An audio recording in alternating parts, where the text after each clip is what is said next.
सिद्धार्थनगर के को दो हमारे सिपाही हैं, शंकर और बनवारी। इन्हें यह सूचना प्राप्त हुई कि कुछ लोग इस क्षेत्र में नकली नोटों को बाज़ार में सर्कुलेट कर रहे हैं और बड़ी मात्रा में बनाने की तैयारी कर रहे हैं। इस सूचना पर उन्होंने अपने थानाधिकारी भरत योगी को अवगत कराया। भरत योगी ने उस सूचना को डेवलप किया अपनी टीम के साथ और डेवलप करने के उपरांत सीओ और एडिशनल एसपी सिटी के नेतृत्व में एक महत्वपूर्ण कार्रवाई को अंजाम देते हुए उदयपुर से पैसिफिक मेडिकल कॉलेज के पास एक कमरे में से 3 लोगों को गिरफ्तार किया। इनमें एक राहुल लोहार है, एक रौनक जैन है और तीसरा अजय उर्फ बाबू भारती है। राहुल और रौनक दोनों ही कानौड़ के रहने वाले हैं और अजय चित्तौड़गढ़ मंगलवार का रहने वाला है। ये तीनों ही लड़के के कब्जे से हमें 26,50,000 रुपया 500 के नकली नोट बरामद हुए। प्राथमिक पूछताछ पर इनके द्वारा यह समस्त नकली नोट की खेप गणेश निवासी भीलवाड़ा से प्राप्त करना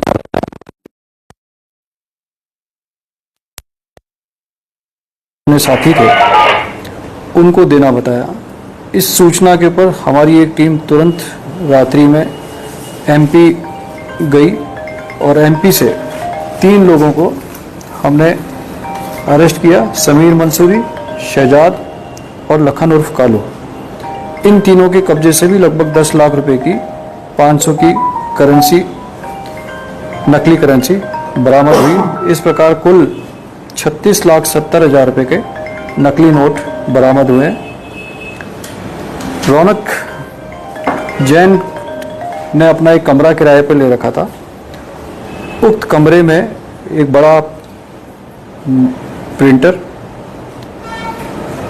एक फोटोकॉपियर मशीन और नकली नोट बनाने के काम में आने वाले रिम के कागज बड़ी मात्रा में बरामद हुए। ये कागज, प्रिंटिंग मशीन और प्रिंटर, बड़ा प्रिंटर, ये नकली नोट बनाने के उद्देश्य से ही यहाँ लाए गए थे। ये कहाँ से लाए और इनके द्वारा इन प्रिंटर्स के यूज़ करके और क्या नकली नोट बनाए गए, इस बारे में हम विस्तृत पूछताछ कर रहे हैं। जिससे अभी प्राथमिक जानकारी अनुसार ये नकली नोट जिस गणेश नामक व्यक्ति से लिए उसकी कुछ दिनों पूर्व मृत्यु हो गई, लेकिन उसका एक लड़का है समीर, जिसके भी ये जानकारी में शामिल था और इस पूरे कॉन्स्पिरेसी में वह भी शामिल था। तो समीर उर्फ गणेश को भी हमने इस प्रकरण में गिरफ्तार किया है।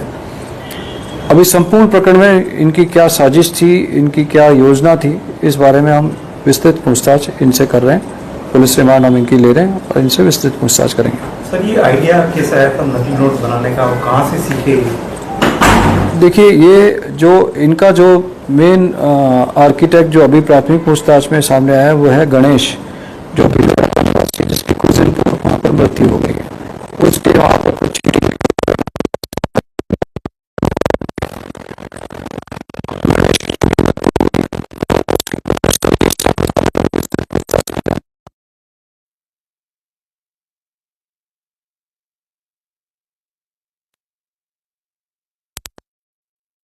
संदर्भ में अखबार की कटिंग और जो वहाँ पर न्यूज़ फ्लैश हुई उनका भी इनके मोबाइल के अंदर खबरों का आदान प्रदान हुआ है। तो इनका उस बगरू वाले से कोई संबंध है जो अभी जेसी में है, जो बगरू वाले मुकदमे में जेसी हुआ है, उससे इनका कोई संबंध है। इस बारे में हम इनसे विस्तृत पूछताछ कर रहे हैं। उस टाइम पहले इस तरह की वेब सीरीज आई थी जिसमें नकली नोटों को कैसे बनाते वो था, तो उससे कोई लिंक है? देखिए, अभी ये सब सब्जेक्ट ऑफ इन्वेस्टिगेशन है कि इनके लिए मोटिवेटिंग चीज़ क्या थी, कि किस से मोटिवेट होकर के इन्होंने ये सब काम किया, इनके क्या प्लान थे, क्योंकि ये सब लड़के यंग हैं। क्या प्रोफाइल है, बैकग्राउंड क्या है? देखिए, राहुल, रौनक, इनका कोई पुराना क्रिमिनल रिकॉर्ड नहीं है। जो राहुल नाम का लड़का है, उसने तो अपने परिवार को ये बता रखा है कि मैं अपने मर्चेंट नेवी में काम करता हूँ, और ये काम करने के बाद अपने घर से दूर रहता है। जो MP वाले लड़के हैं उनको इन्होंने यह कह करके बुलाया कि हम यहाँ पर आप कोई मार्बल का पिसाई प्लांट लगाएंगे, आप यहाँ आ जाओ, हम बैठ करके काम करेंगे। तो अब इन सभी लोगों की फर्दर कॉन्स्पिरेसी किस प्रकार रही, ये नोट इन्होंने MP के लड़कों को लगभग 10 लाख रुपए आगे क्यों दिए, उन्होंने आगे और क्या क्या नोट सर्कुलेट किए, या इन्होंने और कहीं और नोटों को सर्कुलेट किया, या इस प्रिंटिंग मशीन के माध्यम से कोई और नकली।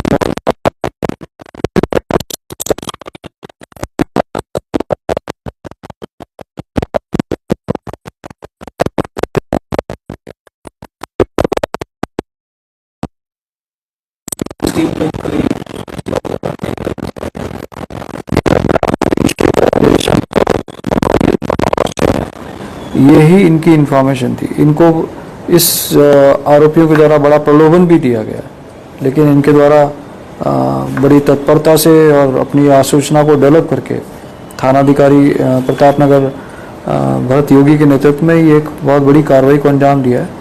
यह मतलब राष्ट्रीय सुरक्षा के साथ बड़ा अपराध है। बड़े पैमाने पर तो ये करेंसी देख करके कोई नकली पहचान लेता है, लेकिन आम जनता जो बाजार में छोटा मोटा कार्य करती है, उसके लिए यह समझना बड़ा मुश्किल होता है।